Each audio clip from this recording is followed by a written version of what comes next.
começar aqui, então. Bom, primeiramente, muito boa tarde a todos.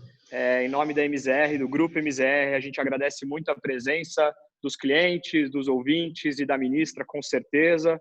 A gente começou o Grupo MZR fazendo alguns temas principais para discutir de alguns assuntos, seja via Spotify, fechamentos de mercado, divulgação de produtos também, e algumas coisas que a gente cria alguns tipos de análise. E entre os temas, alguns clientes começaram a escolher o setor, falaram muito para a gente abordar mais sobre o agronegócio, e a gente teve uma oportunidade muito legal de ter essa conversa com você, ministra. Então, a gente agradece bastante essa oportunidade. Eu vou passar depois para o Sebastião, que também é sócio da empresa e está aqui com a gente, para ele fazer as suas considerações e até falar um pouco também do seu currículo antes das suas considerações iniciais. Eu até queria explicar como que vai funcionar o evento.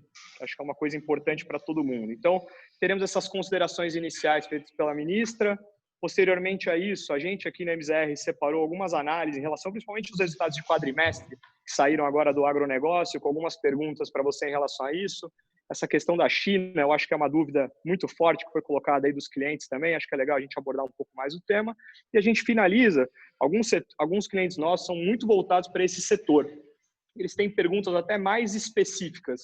E, obviamente, sempre o que for possível falar, né? Que a gente sabe que você tem ali muitas coisas bem confidenciais ainda no forno, mas que às vezes não podem ser anunciadas, para a gente abordar os temas de uma maneira em geral, tá bom? Ok. Bom, ministra, boa tarde. Obrigado pela participação, pela disponibilidade. É um prazer para a gente. Bom, tomar liberdade aqui para contar um pouquinho da história da senhora. Engenheira agrônoma de formação, agricultora, foi secretária do Mato Grosso do Sul. A gente lembra bem da MS 320. Né? E, bom, deputada federal, ministra da Agricultura. Ministra, a gente teve, quando a senhora assumiu a pasta, a gente tinha um cenário de juros baixos, inflação controlada, tinha uma perspectiva muito positiva para o Brasil, na pauta de reformas. Bom, não era o que a senhora esperava, né? A gente tem um cenário de crise da saúde pública, tornou-se uma crise econômica e muitas vezes a gente vê uma crise também no Brasil política. Quais foram os desafios que a senhora enfrentou desde então? E como a senhora visualiza os próximos rumos para o agronegócio e para a economia brasileira? Muito obrigado. Bom, eu quero agradecer à MZR essa oportunidade de falar com vocês, esses jovens, né, o Sebastião e o Felipe, enfim, quem aí nos assiste, e dizer o seguinte, realmente, quando eu assumi, nós tínhamos um cenário complicado fiscal. Nós pegamos um país que tinha muitos problemas. A economia, o ministro Paulo Guedes trouxe para a economia, né, esse viés liberal, né, que foi o que o presidente Jair Bolsonaro prometeu na sua campanha, e também trouxe, vamos dizer, nos costumes, né, um cenário, vamos dizer, de uma política mais conservadora, que era o que o presidente Jair Bolsonaro colocava. Nós tivemos, desde o início, um apoio muito forte no meu setor, na agropecuária, do presidente Jair Bolsonaro. Ele sempre entendeu que a agropecuária foi em boa parte, vamos dizer assim, muito responsável pela sua eleição. Os produtores, de maneira geral, o apoiaram de maneira, enfim, fechados praticamente com ele. Quando eu fui convidada para ser ministra da Agricultura, por ser deputada federal, ter sido presidente da Frente Parlamentar da Agropecuária, fui indicada pelos deputados da Frente, e assumi esse compromisso de levar o Ministério da Agricultura à frente com vários pontos que precisavam, enfim, que a gente entendia, que o setor entendia que precisavam ser modificados. Então, primeiro, a desburocratização do Ministério. Nós aqui, quando chegamos, o Ministério é de 1860, a criação do Ministério da Agricultura. Portanto, vocês veem quantos anos esse Ministério tem e trouxe ao longo aí da sua vida uma série de cada vez o Brasil foi se burocratizando mais, né? E hoje, né, nós temos aqui um programa de normas, de desregulamentação e de modernização das normas existentes no Ministério. Então, esse era um dos pontos que a gente gostaria de trabalhar. O Ministério da Agricultura, ele trata de várias áreas, e no governo Jair Bolsonaro, ele trouxe para ele o presidente colocou outras áreas no Ministério da Agricultura. Ele trouxe a agricultura familiar, que era em outro ministério, depois no governo anterior do presidente Michel Temer, era uma secretaria especial. Isso veio para o Ministério da Agricultura, portanto, hoje, o Ministério da Agricultura é uma única agricultura. Ele atende o pequeno, o médio e o grande agricultor.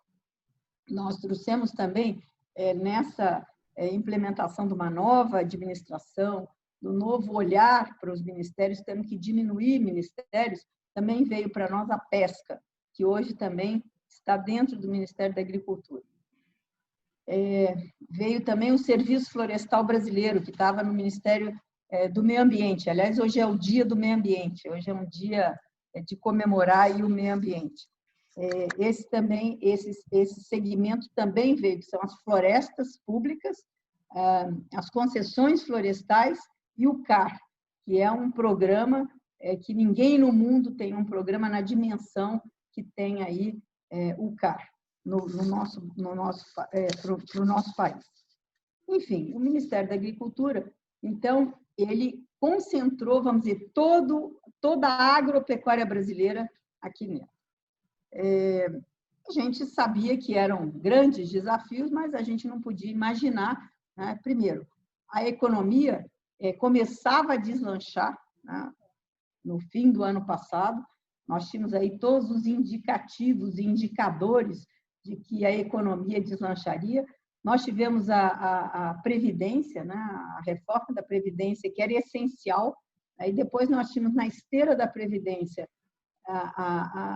a reforma administrativa e a tributária, que precisam acontecer de qualquer maneira, mas a gente tinha aí um cenário, um horizonte de que elas aconteceriam na esteira da Previdência logo em seguida. Bom, tivemos aí, então, esse começo do ano, essa pandemia que virou o mundo de cabeça para baixo, não é só o Brasil.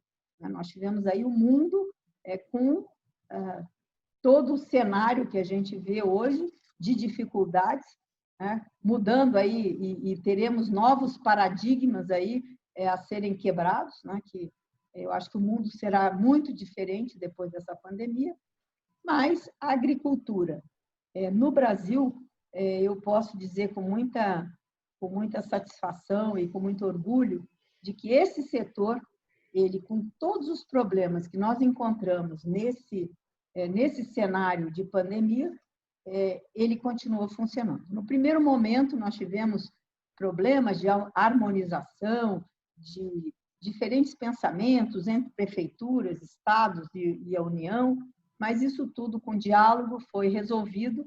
Eu tive muita ajuda do ministro de Infraestrutura, o ministro Tarcísio, porque esses dois setores, eles não funcionam se um não tiver muito ligado ao outro. Então, a logística era fundamental, e nós tivemos, esse ano, uma safra recorde no Brasil, tivemos aí uma colheita espetacular de grãos, e que funcionou dentro desse novo normal que nós temos hoje aí com a pandemia, com alguns ajustes, com diálogo, com muito trabalho, as coisas estão funcionando. E o Brasil colheu essa safra, né, recorde, conseguiu fazer o abastecimento da sua população de maneira normal, a não ser no primeiro momento que nós tivemos alguma dificuldade com alguns produtos que chegaram aos supermercados, mas que houve uma demanda maior do que esperada, mas logo houveram ajustes e isso aconteceu. E de lá para cá a gente vem mantendo aí, enfim, esse abastecimento que é obrigação do Ministério da Agricultura, porque aqui é Ministério da Agricultura, Pecuária e Abastecimento, e nós mantivemos, então, esse abastecimento de maneira normal. E, além disso, né, que era uma preocupação nossa, não deixar de exportar de manter os nossos contratos comerciais com o mundo, com mais de 160 países, cumprindo os contratos, entregando nos portos brasileiros e fazendo o embarque dos nossos produtos para todos esses países com quem nós mantemos aí acordos comerciais fortes e permanentes e de longo tempo. Então, eu acho que realmente eu não esperava, mas o Ministério da Agricultura, eu posso dizer para vocês, que tem muito trabalho aqui da minha equipe, mas que as coisas andam caminhando dentro desse novo normal de maneira, vamos dizer, o mais normal possível para este momento. O que eu vejo muito, e até é legal de falar, né, o mercado ele realmente tem nomes ali que a gente considera de uma maneira mais forte, a gente acompanha bem ali o ministro Paulo Guedes falando bastante, a senhora também, e a gente sempre olha com muita atenção para sempre qual os sentidos ali que a economia está levando. E até um pouco sobre isso, a gente trazendo um pouco mais do lado econômico, como uma pauta mais inicial, a gente queria conversar com você um pouco, a gente viu que os dados, né, de exportação do agronegócio, como a senhora comentou, 31,4 bi de dólares primeiro quadrimestre agora, então 5,9% superior ao período em 2019, melhor resultado da série histórica, né? Então um resultado muito forte. Como que você olha essa diretriz que a pasta da economia, que também teve, né, uma junção de pastas ali, então fortalece na tomada de decisão, essa nova diretriz do mercado, que é uma diretriz de juros baixo, com o câmbio mais alto, e isso Guedes vem defendendo junto com com toda a sua equipe em relação a isso, e o quanto você vê que isso interfere na parte do no agronegócio como um todo e em todas as suas pastas, na verdade, ali no dia a dia. Essa é uma das primeiras perguntas. A segunda é no sentido de essas exportações. O Brasil foi um dos primeiros ali que você, até o Guedes, ele comemora muito isso, falando que as exportações líquidas do Brasil cresceram, né? O Brasil foi um dos poucos ali que ele teve um resultado muito forte. É mais uma questão de dificuldade dos outros mercados, é mais uma questão de realmente um comprometimento maior dessa parte econômica. Então, essa diretriz nova, até onde a gente consegue chegar para a parte do agronegócio? Felipe, juros baixos e câmbio alto. Isso favorece a agricultura, a agropecuária, no geral, né?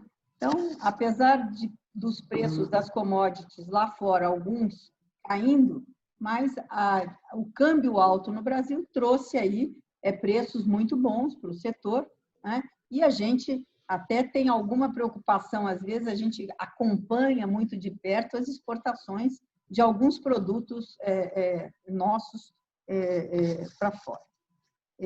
Mas isso é muito bom, o produtor teve a oportunidade de ter renda, né?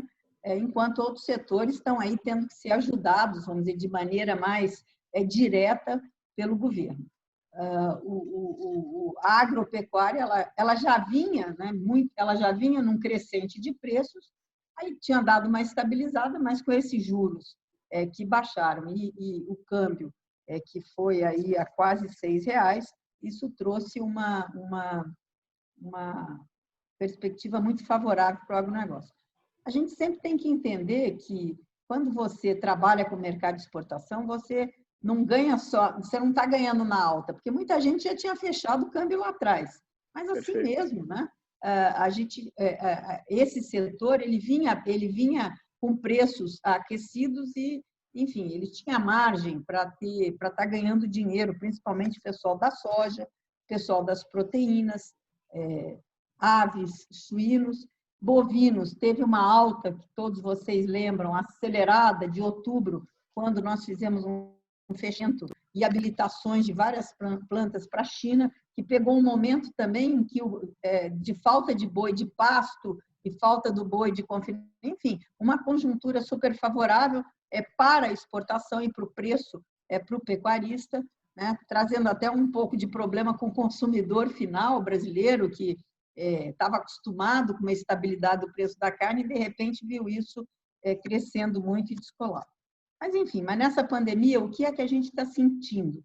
E isso é muito bom para quem é investidor, para quem está na agropecuária. O mundo, né, hoje tem dificuldade, sim. Né? O Brasil, talvez pelo nosso tamanho, pela nossa dimensão geográfica, talvez a gente não tenha sofrido o impacto direto, apesar de que os Estados Unidos é um país também de dimensão continental, mas eles sofreram, talvez porque tenham entrado antes do que nós, e nós tivemos a oportunidade de trabalhar, vamos dizer, para que as coisas não chegassem ao ponto que os americanos tiveram com o setor de frigoríficos, que hoje nós temos ainda muitos fechados nos Estados Unidos. E aqui, problemas a gente tem, mas nós estamos trabalhando para que esses problemas eles fiquem com muita atenção aos funcionários, né? Mas que não haja interrupção na área de suínos, de aves e suínos, que são áreas bem mais intensivas do que o bovino. O bovino você consegue deixar ele no pasto, ou no próprio confinamento, você tem problema? Tem. Custo aumenta, enfim, mas não é tão intensivo quanto ao setor de aves que você tem aí. Você coloca lá o pintinho, o din-din, em 45 dias ele está pronto para ir para o abate. E isso é um modo contínuo, isso vai chegando, vai entrando, isso tem toda uma cadeia produtiva de elos muito determinados e que você pode, essa interrupção, ela seria sempre muito ruim. Então, eu acho que o setor trabalhou bem, nós conseguimos aqui, o Ministério da Agricultura, abrir um diálogo e entender os problemas que o setor viveria. Conversamos isso com o Ministério do Trabalho, com a Secretaria do Trabalho, Nacional do Trabalho, com o Ministério da Saúde, protocolos foram feitos, enfim, as coisas, vamos dizer, com problemas, mas nós conseguimos, dentro do possível, esse novo normal aí, que é o que está na moda aí dizer. Então, eu vejo que a agropecuária brasileira, vocês podem ter certeza disso, nós seremos o motor ou a alavanca da retomada do pós-coronavírus. Por quê? Porque o setor tem problemas em alguns setores muito pontuais, alguns segmentos do setor muito pontuais. Nós estávamos com problema na cana-de-açúcar. Olha, o Brasil, você falou aí dos nossos números do primeiro quadrimestre, né? O Brasil exportou petróleo, coisa que o mundo inteiro não fez. O Brasil conseguiu exportar petróleo, né? E nós tivemos até um pequeno aumento aí do preço dos combustíveis. Isso ajudou um pouco o setor do etanol, que é um dos que está sofrendo mais nesse momento. Nós tivemos problema aí com o setor de flores também, que é um setor pequeno, mas organizado, mas que teve muitos problemas. Nós tivemos problema com hortifruti granjeiros. Foi o primeiro a ter problema, porque fecharam os CEASAs no primeiro momento, depois reabriram, mas, enfim, hotéis, bares, restaurantes tiveram suas portas fechadas, os clientes, enfim, todos fecharam e, enfim, e tiveram problemas sérios. E tivemos algum problema em alguns pontos, num primeiro momento mais, depois menos, com o setor de leite e de lácteos. Esse é um setor hoje que nós temos problema, porque nós temos um excesso aí de mussarela, de queijos armazenados e que não conseguem ser vendidos pelo fechamento aí, enfim, de todo o segmento aí de alimentos e de hotéis e bares e restaurantes. Bom, mas quero dizer para vocês, só para terminar aqui, que este setor, vamos dizer, a demanda pelos produtos do agro, elas continuam crescendo a cada dia. Não tem um dia que eu não abra de manhã o meu celular e que eu não tenha uma notícia de algum adido do Ministério da Agricultura pelo mundo aí, dizendo o seguinte: olha, abrimos um novo segmento neste mercado, ou abrimos um mercado, ou habilitamos alguma planta. Hoje mesmo de manhã eu tive aqui a notícia da África do Sul, né, que abriu para bovinos e aves.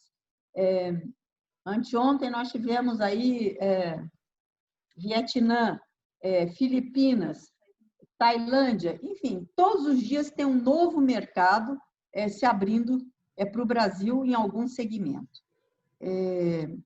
Então, a gente vê que existe uma preocupação mundial com o alimento, né, com a segurança alimentar dos seus países, e vocês não tenham dúvida, o Brasil é um dos poucos países, junto com os Estados Unidos, né, a China tem uma produção enorme, mas ela tem muita gente para alimentar e ela é uma grande importadora também. Então, o Brasil e os Estados Unidos são os dois países, né, e o Brasil com uma diferença, porque nós podemos crescer muito aqui ainda. Os Estados Unidos já chegou no seu limite da produção diária, porque já produz há muito tempo, tem um mercado cativo, é um mercado interno também grande, como é o nosso, e o Brasil continua sendo a expectativa de ser o grande provedor, já é um provedor, mas a expectativa de poder ser o maior, no momento, provedor de alimentos do mundo. Bom, ministra, trazendo essa retomada que a senhora falou da economia, e eu acho que primordial aí a gente bater um papo também sobre o Plano Safra, né? A senhora falou que está saindo do forno. A gente viu um cenário que a gente tinha juros a 14%, para o produtor rural pagar juros a 5% e a bem. Hoje a gente tem os juros a 3%, com perspectiva de queda, e a gente sabe que esse custo fica bem carregado, né, a ponta final. Muito isso devido a senhora até comentou pela mídia a questão do spread de crédito, né, das instituições. Como a senhora vê, até que espaço a senhora vê que a gente pode trabalhar nisso ainda? A senhora disse que na primeira quinzena de junho a gente deve ter o Plano Safra finalizado, mas qual o espaço que a senhora acredita que tenha e qual vai ser a participação, principalmente das cooperativas de crédito, para tentar estimular o setor? Sebastião, o Plano Safra nós vamos anunciá-lo no dia 17, isso já está marcado, né? Eu espero que essa semana agora, nós tivemos aí algumas mexidas, e a gente espera, vamos dizer, ter uma redução dos juros, e isso é uma equação complicada, porque quando no custeio você é mais simples, porque você tem um tempo curto aí de retorno desse capital. Mas quando você tem o investimento, as várias linhas que o Ministério tem de investimento, então aí entra uma equação um pouco mais complicada. Com certeza, nós teremos baixa dos juros do Plano Safra anterior para os que serão praticados nesse Plano Safra. Infelizmente, eu ainda não tenho isso fechado, e mesmo que tivesse, eu estava impedida de dizer isso hoje. Mas a gente está trabalhando ainda, né, e a gente quer, enfim, qual foi sempre a prioridade desde o ano passado, quando foi feito o primeiro Plano Safra deste governo, do governo Jair Bolsonaro? A ideia sempre foi, o ministro Paulo Guedes sempre me apoiou muito nisso, quando eu digo para ele, nós temos que, como o Ministério da Agricultura recebeu toda a agricultura aqui, então o pequeno, médio, o grande, né? O grande, nós temos no Brasil um percentual pequeno de grandes produtores, mas que produzem muito e que fazem aí a nossa riqueza, aí, a nossa balança comercial tão espetacular, mas isso é uma fatia pequena dos nossos produtores. Nós temos aí um médio produtor, que também ajuda tanto no mercado interno quanto um pouco para as exportações, mas nós temos o agricultor familiar. Nós não podemos confundir agricultor familiar com assentados. O agricultor familiar é aquele que tem uma propriedade pequena, que muitos são muito produtivos, mas também, como o Brasil é muito desigual, então nós temos no Rio Grande do Sul aquele pequeno produtor, aquele produtor da agricultura familiar que tem lá 6 hectares de uva, 3 hectares de milho, não sei quantas vacas de leite, e que ele tem uma renda muito boa. Em compensação, nós temos, com essa mesma área, ou às vezes o dobro dessa no Nordeste, no Norte, que mal dá para ele sobreviver, mal dá para a sua subsistência. Então, o que a gente tem feito? Colocar recursos em maior quantidade para viabilizar esses pequenos produtores, para que eles entrem cada vez mais no sistema de produção brasileiro, mas de produção de mais alto nível, para que eles possam ter mais renda, para que eles possam ter, vamos dizer, viver com maneira mais digna e até ficar no campo. A gente tem um êxodo rural grande ainda, né? Então, o Plano Safra, o que ele vai privilegiar? Desde o ano passado, ele privilegiou os pequenos e os médios. Para os grandes, tem uma fatia, mas a gente sabe que os grandes vão ao mercado e que, com várias correções que nós fizemos e implementação, inclusive da medida provisória 897, que já se transformou em lei, nós tivemos aí uma modificação, uma modernização das ferramentas de crédito e que o grande produtor, através de CPR e de outros títulos, aí LCA, CDCA e outros títulos aí, ele tem como se financiar. E vocês aí são muito mais experts nisso, né, de achar essa maneira de arrumar crédito para esse produtor que está aí acima de quem tem aí 4 milhões de renda por ano.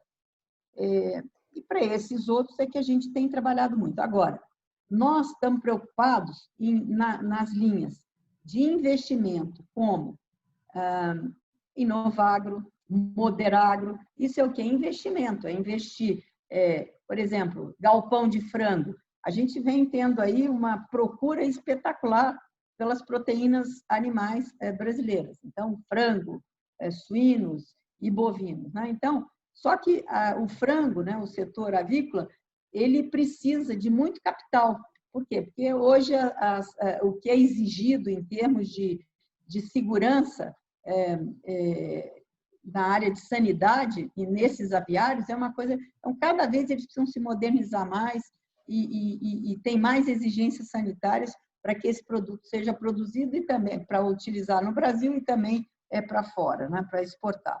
Então, a gente está alocando recursos para Inovagro, Moderagro, estamos fazendo também o PCA, que é armazém. Nós precisamos ter mais armazéns dentro das propriedades, nada contra as cooperativas ou as cerealistas que fazem hoje esse papel, mas às vezes o produtor precisa ter um silo pulmão na sua propriedade para poder colher e depois ele levar isso para um armazém maior, enfim, na cidade, mas ele ganha tempo e ele tenha lá um estoque, um volume que ele pode manter dentro da sua propriedade. Então, isso é também uma nova linha que nós estamos fazendo. É a linha de compra de máquinas, né, que é o Moderfrota, que é uma linha importante. A indústria brasileira de máquinas é forte, produz cada vez mais, trazendo aí tecnologia, inovação para essas máquinas novas que são aí um espetáculo, que fazem quase tudo sozinha. Já tem máquina que você não precisa nem de tratorista, que ela vai para o controle remoto, via satélite, enfim. Então, eu acho que o Plano Safra ele vai ser um plano, não é o que eu gostaria, né? A gente sempre quer mais. A agricultura brasileira ela precisa de crédito mais barato, mas eu acho que o plano que nós vamos aprovar até a semana que vem será um plano que vai deixar a agricultura com essa possibilidade de ter crédito, poder produzir mais e aumentar a nossa produção, porque o mundo vai precisar dessa produção do Brasil. E aproveitando um pouco esse gancho, ministra, quando a gente fala dessas mudanças, a gente falou um pouco da taxa de juros, essa mudança, o Plano Safra, então tem que considerar um mercado um pouco diferente mais para frente. Tem também a questão toda que a gente vê nos últimos anos da desalavancagem do BNDES, né? Então, o BNDES sendo ali uma ferramenta muito diferente do que ele era no passado e, inclusive, tendo ali alguns setores que precisam muito no setor ali, principalmente o sucroalcooleiro, que eu acho que é um exemplo interessante, utilizava muito o BNDES. Então, algumas dúvidas que até a gente conversa com alguns clientes que são do setor e até o mercado em si, levanta um pouco daquela questão do Pró-Renova, como que vai funcionar o financiamento para frente, tudo mais, reativar esse programa, como é que faz. E a gente viu até uma notícia recente que o BNDES aprovou uma criação de uma linha de financiamento de 3 bi para garantir a estocagem do etanol nas usinas sucroalcooleiras. E tem um apoio maior das instituições financeiras, né? Então do setor privado em si, versus o que a gente tinha antes em relação ao BNDES. Como que você avalia para frente um pouco essa situação e o que o setor sucroalcooleiro pode esperar? Bom, o setor sucroalcooleiro ele não é só produção de etanol, ele produz açúcar, etanol e energia, né? E a matriz energética em que a biomassa está inserida, ela é a segunda matriz energética do Brasil, só está atrás da produzida por petróleo, né? Então, é muito importante o apoio a esse setor, que realmente foi pego aí numa tempestade perfeita. Não foi só a Covid, né? Além do Covid, que tivemos aí a redução da demanda por etanol, porque todo mundo ficou em casa, então o trânsito diminuiu, enfim, a demanda diminuiu muito. acho que 40% foi a última vez que eu tinha visto. Não sei se isso aumentou ou diminuiu. Depois eles tiveram o problema da guerra entre Arábia Saudita e Rússia, né? Para jogar o preço do petróleo lá embaixo. Então, aí eles tiveram outro problema mais sério, né? E foram pegos em plena pandemia com tudo isso, né? O que acontece? Esse setor realmente precisava ser mais ajudado pelo governo. A gasolina subiu um pouco, o que melhorou, né? Teve aí 2 meses de PIS/COFINS, né? E deve ter mais 2 meses aí para ajudar, mas isso não é uma receita que vai ser postergada. Eles vão ter que pagar isso no futuro. Não é uma remissão, não é um perdão de imposto, né? Isso vai ser jogado um pouco para frente. Então, a vantagem realmente ela se tornou muito necessária. Por quê? Para que eles também não entreguem aí, se esse estoque tiver que ser colocado à venda imediatamente, vai baixar mais o preço. Então, a competição com a gasolina fica pior ainda. Então, parece que ontem, né, eu recebi uma informação ontem do BNDES que tinha sido aprovada uma linha de 3 bilhões, né, para este setor. Hoje eu até não tive tempo ainda de ver como é que isso saiu, os detalhes, mas, enfim, eu acho que é importantíssimo e outros bancos também, outras instituições financeiras também devem entrar. Isso é só o começo. É o BNDES entrando, mas outras instituições têm que entrar, porque, vamos dizer, o valor que esse setor precisa é maior do que esse que o BNDES. Mas isso foi muito bom, acho que é uma iniciativa do presidente Montesano, que trabalhou muito para que isso acontecesse rapidamente, e mostra o BNDES novo, o BNDES que está inserido aí para resolver problemas de mercado, né, colocando aí linhas que realmente atendam segmentos que precisam nesse momento. Quero também fazer aqui um comentário sobre o FGI, que é aquele fundo garantidor que também passou anteontem, que também vai ajudar até 300 milhões, muitas empresas aí e outros segmentos que também estão com alguma dificuldade. Então, o governo vem trabalhando para isso. Agora, eu acho que as outras instituições têm que entrar. É um setor que é que vai se perder fazendo essa vantagem? Primeiro, a garantia é do produto. O produto vai estar lá certificado, alguém fazendo a checagem de que ele está lá e que ele existe, enfim. Então, eu acho que é um setor que precisa ser ajudado. E outra coisa, quando acabar a pandemia, eu acho que esse setor pode dar um salto. Ele estava se preparando para virar uma commodity, né? Trabalhando isso com China, com Índia, com outros países, e eu acredito muito que além de tudo, é um setor que mostra que nós podemos produzir de maneira sustentável, né? Não tem nada mais limpo do que essa energia. Então, eu fiquei muito feliz ontem quando eu vi que as coisas caminharam para esse setor, e eu espero que realmente isso atenda e que outras linhas possam chegar e fazer com que os empregos continuem. Tem muitas cidades que vivem dessa atividade aí no interior de São Paulo, principalmente, no Centro-Oeste também, e um pouquinho no Nordeste, mas que ainda não está colhendo, porque a colheita lá acontece no segundo semestre. Bom, muito obrigado. Vou mudar um pouco o tema agora, e eu queria colocar um tema mais macro, que é um tema que tem preocupado muito os investidores. A gente teve, assim, quando você pergunta no mercado, o que mais assusta essa questão da China e a relação do Brasil. Eu coloco isso. Bom, a China teve uma participação recorde nas exportações recentemente, os dados que a gente tem aqui de 37,7%, bem acima, é o dobro quase do segundo, até um pouco mais do que isso. E quando a gente olha a relação que o Brasil quer ter com os Estados Unidos, principalmente para daqui para frente, que o próprio Jair Bolsonaro tem uma aproximação, um interesse muito maior disso, a gente vê uma melhora na relação entre os países. Quando a gente olha pelo outro lado, o próprio Estados Unidos, né, vive um momento muito diferente com a China. O que você acha, e aí a sua visão um pouco, o que a gente pode esperar dessas relações mais estremecidas entre China e Estados Unidos e se você vê um impacto disso, não necessariamente negativo, podendo às vezes ser até positivo, dependendo da commodity que a gente for falar, em relação ao que pode impactar a economia para frente, né? Então, como que o Brasil pode se sair do lado positivo, do lado negativo com essa relação nova?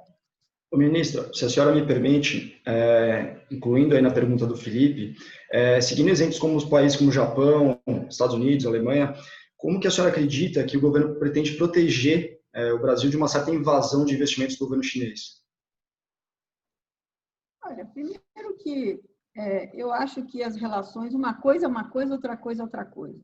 O Brasil ficou com relações, manteve relações com os Estados Unidos durante aí os últimos anos, muito frias.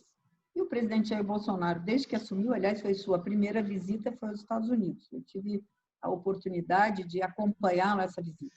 E ele mostrou claramente que ele queria estreitar mais as relações do Brasil, voltar aqui essas relações mais estreitas. E tem feito isso ao longo desse período de seu governo. As relações com a China, elas já existiam e eu acho que os números mostram que a gente continua, vamos dizer, como bons e grandes parceiros em vários produtos. Se você olhar a balança comercial entre Brasil e China, você vai ver que a China, vamos dizer, o Brasil exporta muito mais do que a China, do que importa da China.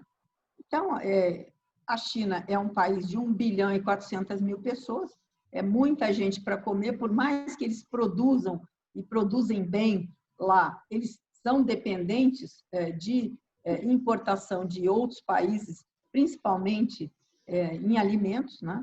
Então, o Brasil é um grande exportador de soja. Até me preocupa um pouco, vamos dizer, a dependência que o Brasil tem com a China na exportação de soja nos últimos anos, porque com essa vamos dizer, esse comércio entre China e Estados Unidos um pouco estremecido aí nos últimos 2 anos, o Brasil ocupou esse espaço, porque não tem outro país. Ou é Estados Unidos ou é o Brasil. Então, nesse setor de soja, o Brasil ocupou um espaço, né, maior do que ele sempre teve para suprir, vamos dizer, a deficiência que a China teve de não estar importando soja dos Estados Unidos. E os Estados Unidos pulverizou um pouco mais as suas exportações e criou um estoque interno também grande. Eu vejo que o Brasil pode tirar proveito, né, no bom sentido, né, nesse mercado, e o que nós estamos fazendo? Nós estamos diversificando, né? Então, soja. Agora, nós queremos exportar farelo de soja, que hoje o Brasil não exporta. A Argentina exporta muito farelo, nós não. Então, nós já abrimos, estamos aí discutindo com eles uma abertura para farelo um pouco maior. Já conseguimos o certificado para exportar farelo de algodão, né, que também nós não tínhamos esse mercado. Agora estamos aí terminando, abrimos esse mercado, mas ainda estamos terminando aí a regulação dele. Nós começamos também a exportar melão, nós abrimos, mas ainda não conseguimos. É tanto melão que o Brasil precisa produzir para exportar para a China. Mas o que é que nós estamos fazendo? Nós estamos abrindo outros produtos para a China e para muitos, mais de 60 em muitos países hoje. O Brasil, mercados, o Brasil abriu nesse 1 ano e meio aí de governo, fazendo o quê? Aumentando a quantidade de produtos, de habilitações e de novos mercados. Então, essa cesta aí que eu acho que tem que ser uma combinação. Nunca é bom você colocar todos os ovos numa única cesta. Agora, o Brasil pode se beneficiar sim, agora tem que ter muito cuidado. Nós não podemos ter, assim como a China não quer ficar dependente de um mercado, um único mercado, o Brasil também, na mão ao contrário, também tem que procurar novas aberturas de mercados para também não ser dependente de um único mercado. Se amanhã tiver algum problema, seria uma coisa muito ruim para os dois lados. Então, é isso que a gente vem trabalhando, né? Eu acho que a gente tem muitas oportunidades com a China ainda, porque a nossa pauta com eles ainda é pequena, né? Nós temos volumes grandes, mas a gente pode abrir essa pauta para mais produtos, e é isso que a gente vem fazendo. Carnes, que era uma coisa que a gente tinha um volume, a gente aumentou enormemente esse volume no ano passado e no começo desse ano. Tivemos uma parada, porque com o Covid eles tiveram muitos problemas de recebimento desses containers de carnes, depois a distribuição interna lá dentro da própria China, e hoje esse volume voltou a aumentar, está aí para quem os números estão aí para mostrar, mas eu acho que a gente tem outras coisas que nós estamos tentando trabalhar aqui no Brasil para a abertura de novos mercados, não só com a China, que é um país que tem sempre que importa, os volumes são enormes. Abrimos lácteos para a China, abrimos lácteos, que é um problema, leite no Brasil, queijo, iogurtes, enfim, tudo que vem desse setor é um setor que precisava uma abertura maior, leite em pó, leite condensado. Nós abrimos aí o mercado também para vários países, inclusive para a China. Então, assim a gente vem fazendo. Eu acho que a diversificação dessa balança comercial dos produtos da nossa balança, ele tem que ser feito, é essencial para que dê também segurança ao Brasil, às exportações do nosso país. A gente viu um crescimento interessante em Bangladesh, Tailândia, Paquistão, realmente ali uma diversificação um pouco maior. Filipinas, Egito, nós abrimos esse ano. Aí os países árabes também, nós crescemos em algumas coisas, diminuímos em outras. Hoje eu acabei de receber aqui por videoconferência o novo embaixador do Irã, que está se apresentando. O Brasil é um grande exportador do Irã de milho, né? Enfim, eu acho que nós temos aí, o Brasil tem grandes possibilidades da gente abrir cada vez mais e fazer essa nossa cesta aí de produtos e de países cada vez maior, porque isso dá garantias para que a gente não fique só, enfim, com uma perspectiva de um país só. A Índia, eu visitei esse ano, a Índia é um país, mas ainda temos problemas, para um país enorme também, quase do tamanho da China, né? Com mais de 1 bilhão e 300 milhões de pessoas. Então, é um grande mercado que nós não podemos esquecer, mas que ainda estamos a passos mais lentos do que a China de 20 anos atrás, mais ou menos o que eu diria em termos de mercado para o Brasil.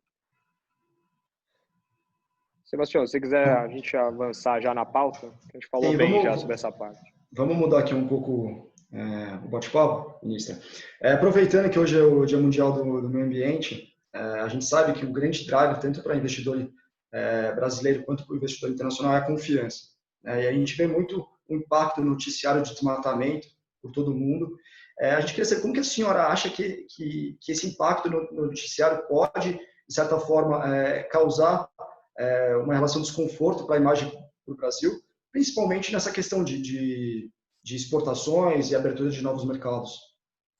Complementando um pouco, ministra, a gente lê muito, a gente acompanha muito essa parte da Eurásia, por exemplo, que olha muito riscos políticos e olha a cabeça do investidor estrangeiro para olhar para o Brasil. A gente acaba acompanhando muito esse tipo de relatório, e uma das coisas que eles mais comentaram foi da questão da credibilidade, talvez ali de respostas por parte do presidente que não agradaram muito em relação à Amazônia e tudo mais, toda a questão do desmatamento, e que foi um tema que impactou muito em relação à credibilidade para ter um investidor grande de longo prazo para o Brasil, e que às vezes aqui no nosso dia a dia, e a gente que acompanha mais a parte do mercado financeiro em si, acabou não dando muito valor para essa informação.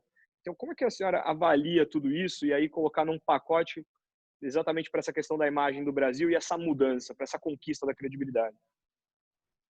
Isso não é bom, é claro que não é bom. Não posso admitir que a gente não tenha preocupação com isso. Claro que temos. Nós temos dois lados da moeda. Nós temos aí a Europa, principalmente, né? Os Estados Unidos um pouco, até pela concorrência que hoje eles veem na agricultura brasileira. Mas a Europa, principalmente, que já era um país que sempre teve um olhar para o Brasil, da Amazônia, mas existe muita desinformação. Então, hoje nós temos uma imagem realmente que não é boa, tá? Que nós precisamos reverter isso, porque, primeiro, Problemas a gente tem? Claro que nós temos, né? Eu acho que não dá para admitir. Nós agora tivemos números aí, que foram números que não foram muito bons, do desmatamento. Agora, o Brasil tem, onde nós fazemos agricultura, né? A gente precisa mostrar que não é na Amazônia. Mesmo porque a Amazônia, lá onde tem a floresta, onde lá está de pé, nós temos mais de 66% dela hoje ainda está de pé. O que acontece? Lá não é um lugar de se produzir, lá nós temos que realmente preservar, porque nem a terra lá ela é boa para a agricultura, né? Nós não temos logística. Se fosse boa, ainda assim nós teríamos problema hoje com a logística. Se nós temos problema na logística aqui embaixo, você imagina lá na Amazônia. Mas cabe a nós mostrar o que nós temos de bom, mostrar que a agricultura brasileira é sustentável, mostrar que nós temos programas que eles não têm lá fora, né?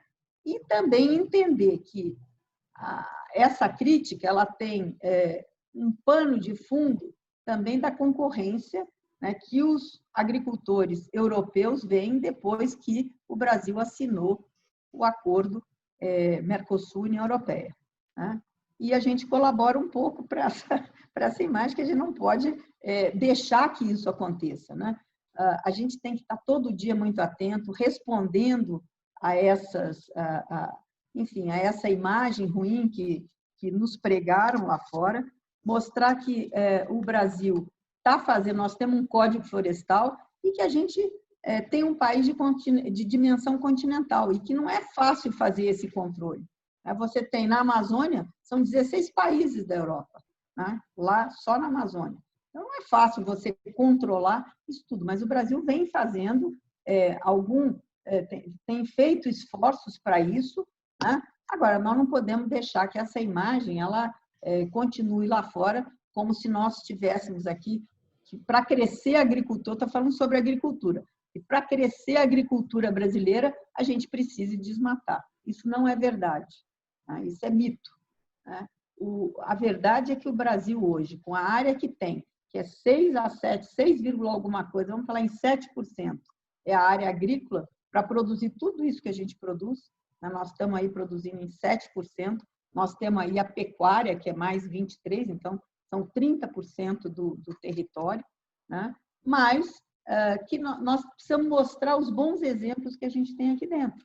Programa ABC, agora nós acabamos de lançar um programa de bioinsumos, né? A bioeconomia, isso nós podemos fazer na Amazônia, nós temos que ordenar isso e ter a regulação dessa bioeconomia para a gente tirar proveito.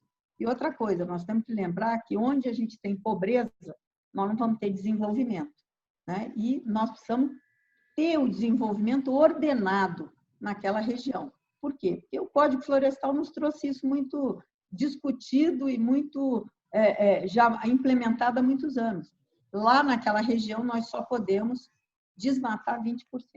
Então, nós temos que ter informação, dados precisos e mostrar o que realmente acontece. Produtor é produtor, desmatador, grileiro é bandido.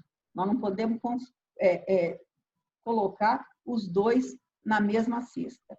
Então, isso tem que ficar muito claro. E aí, sim, eu acho que nós precisamos ter uma comunicação melhor lá fora para mostrar tudo de bom e as mazelas que nós temos. Ninguém só tem coisas boas. Nós temos muita coisa boa e temos algumas coisas que agora nós temos, inclusive, um comitê de gestão lá da Amazônia, né, que o nosso vice-presidente assumiu, né, com o Exército Brasileiro, para conter esses atos que não condizem com a legislação com que nós precisamos para aquela região.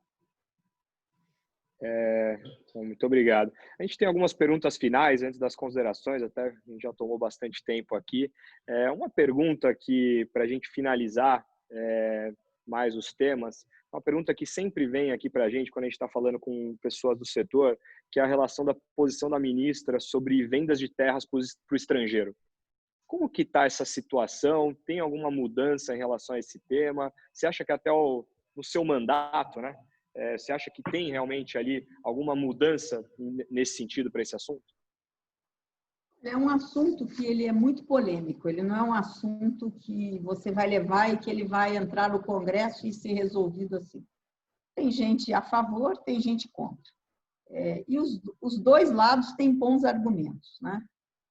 O que precisa é ter já existem alguns projetos de lei, tanto na Câmara quanto no Senado, que já foram propostos lá, e que precisam ser mais discutidos pelo Congresso, pela sociedade, para se levar à frente. O Brasil tem muita terra, mas é claro que a gente tem que...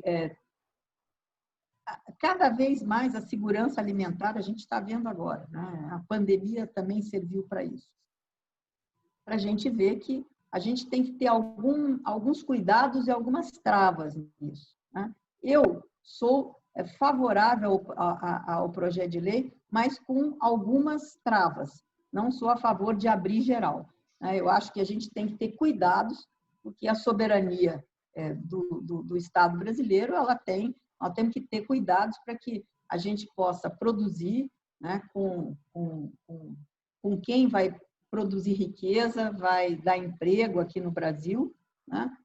Mas tem algumas, mas não sou absolutamente contra, não sou fechada a fazer alguma abertura nesse projeto de lei, né?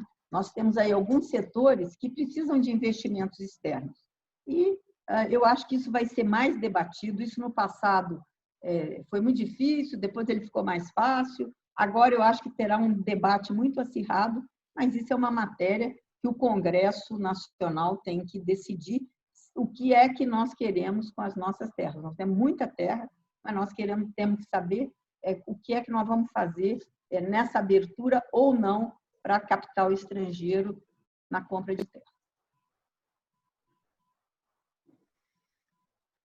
Bom, queria deixar para suas considerações finais, e antes disso, é só puxar uma pergunta e aí te deixar super à disposição para fazer suas considerações finais, tanto para os investidores, quanto para os clientes e até para a população como um todo. A gente olha a parte de risco político, esse processo de quase que uma fritura de algumas pastas ministeriais, agora foi um pouco mais forte no meio do Covid, acaba até colocando um pouco mais a credibilidade, deixa um movimento de tensão muito grande, né? A gente teve na pasta da saúde, a gente teve no ministro da Justiça e por aí vai. E existem algumas pessoas que a gente considera ali pilares importantes para essa retomada do Brasil como um todo. Então, muita gente fala do ministro do Paulo Guedes, mas muita gente também fala, naturalmente, sobre você. Como que você, ministra, olha para esse lado de esse processo de fritura? Você acha que quanto que respinga na sua pasta, o que você puder falar naturalmente, até onde você sente que se você se sente totalmente comprometida e do lado o presidente também muito ao seu lado e a seu favor das mudanças que você quer incluir na pasta ministerial, e o outro lado também, que é o lado dos riscos políticos, que é uma pergunta que também o pessoal faz bastante, e sempre que tem alguma discussão de paralisação, por exemplo, dos caminhoneiros, e uma discussão um pouco mais forte nesse sentido. Que você falasse um pouco desses dois temas, eu separo como riscos políticos maiores, e aí eu deixo você à vontade para fazer as considerações finais. Bom, você ser ministro de algum governo, é uma relação de confiança entre o presidente e o ministro, seja ele da agricultura ou do que for. Eu não tenho nenhum motivo para achar que o presidente gostaria de me substituir em algum tempo. E ele sabe que eu perfeitamente estou aqui numa missão para ajudá-lo com agronegócio, que é o que eu entendo, é o que eu vivi a vida toda e é o que eu entendo um pouco. Então, claro que quando vem esses comentários, e hoje, vamos dizer, as coisas, acho que as pessoas estão mais dentro de casa, então as coisas borbulham mais, né? Claro que não é bom, você cria, às vezes, uma insegurança na sua equipe, né? Será que ela vai continuar, não vai continuar? Mas isso tudo, eu tenho uma relação excelente com o presidente, então eu não tenho motivo nenhum, porque eu tenho certeza que a hora que ele precisar do meu cargo, eu não estiver mais satisfeito com a minha atuação, ele vai me chamar e eu vou colocar o cargo à disposição dele. Então, esse assunto é um assunto que, vamos dizer assim, que é muito mais, mexe aí com o mercado e enfim, com a fofoca toda aí do dia a dia. Mas a gente tem aqui muito trabalho no Ministério da Agricultura e eu tento me concentrar em trabalhar, porque trabalhando já tem muita coisa que a gente não consegue dar o retorno da maneira que a gente gostaria de dar. O outro assunto que você me perguntou foi sobre riscos de sempre esse tema ele vem e volta, né? Sobre greve dos caminhoneiros e uma discussão de paralisação. Sim. Esse é um tema, vamos dizer, que a gente tem que conviver com ele. Agora, a gente tem que evitar que isso aconteça. Então, isso a gente tem, e nesse governo, o que eu posso dizer para vocês, que a gente tem uma equipe, né, azeitada, uma equipe que conversa, uma equipe que troca informações. Então, eu e o ministro Tarcísio, que é da infraestrutura, então os caminhoneiros são, vamos dizer, problema dele, mas problema reflete na agricultura aqui, no nosso negócio. A gente tem conversado muito, a gente ouve, a gente faz reuniões com eles, enfim. Então, eu acho que isso, um governo que ouve, e que a gente toma, às vezes, algumas medidas para não deixar que a coisa vá longe, entendeu? E que possa chegar numa greve. Agora, é claro que pode chegar. E isso é uma insegurança danada, porque a matriz de transporte brasileiro ela é toda calcada no rodoviário, né? Hoje, o Brasil vem fazendo aí conquistas, o governo brasileiro está fazendo conquistas no setor ferroviário. Outro dia, aí, há uma semana atrás, se assinou a prorrogação da Malha Paulista, né, com investimentos aí de 6,5 bilhões que serão colocados para essa melhoria dessa malha que vai ajudar lá a Ferronorte, que passa pelo meu estado, que vai para o Mato Grosso, vai até Panorama, que é divisa com o estado do Mato Grosso do Sul. Enfim, tem aí a Norte-Sul, que também já foi feita aí a licitação de um trecho dela, para ela também fazer essa união. E a gente vai avançando nesses temas. Foi uma pena esse Covid ter vindo agora, né? Pego aí em cheio, quando o Brasil realmente ia decolar. Eu não tenho dúvida que no segundo semestre, a gente pode ser que a partir de setembro, a gente já começa a ver algum tipo de movimento em licitações e novos leilões de portos, aeroportos, rodovias e também ferrovia, que é um negócio mais complicado, mas algumas que estão aí. Então, eu acho que nós temos aí tudo para essa retomada. Também não tem muito lugar no mundo, né? A gente não pode ser muito pessimista. Nós estamos num momento de insegurança, de incerteza, mas também não tem muito lugar no mundo para se pôr dinheiro, né? O capital externo, ele é volátil, ele vai e vem, mas assim, eu acho que não tem também muitos investimentos. A Europa tem o quê para investir? Tem quase tudo pronto. Os Estados Unidos também tem muita coisa pronta, o Japão. Então, o Brasil, eu acho que é um lugar de investimentos para as pessoas que estão pensando aí num longo prazo. Então, eu vejo com otimismo o que vai ser o Brasil aí. Nós demos uma pausa, né, aqui, né, para esse Covid, mas eu tenho certeza que com o que vem sendo feito aí, vinha a política de ajuste fiscal que o ministro Paulo Guedes vinha fazendo com toda a sua equipe. Agora nós tivemos aí essa confusão aí nesse período de pandemia. Mas eu acho que o Brasil ainda é um bom lugar para se investir e nós temos que passar essa credibilidade para o mercado externo para que os investimentos voltem a acontecer aqui no Brasil. Bom, ministra, queria agradecer o tempo, a disponibilidade desse bate-papo, acho que foi muito positivo.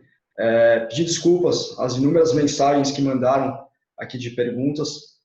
A gente vai tentar endereçar depois para a senhora ministra, a gente responde pergunta a pergunta. Felipe, obrigado pela mediação nesse bate-papo também. Agradecer a todo mundo que participou, acho que, poxa, mais de 100 pessoas aí numa sexta-feira, acho que foi bem positivo. A gente vai deixar gravado também para as pessoas que entraram no final, se quiserem retomar. E, bom, agradeço imensamente, ministro. Muito obrigado, ministro, pela oportunidade. Foi um prazer enorme. Obrigado. Um abraço para vocês. Até logo. Tchau. Obrigado, Sebastião e Felipe. Muito obrigado, ministro.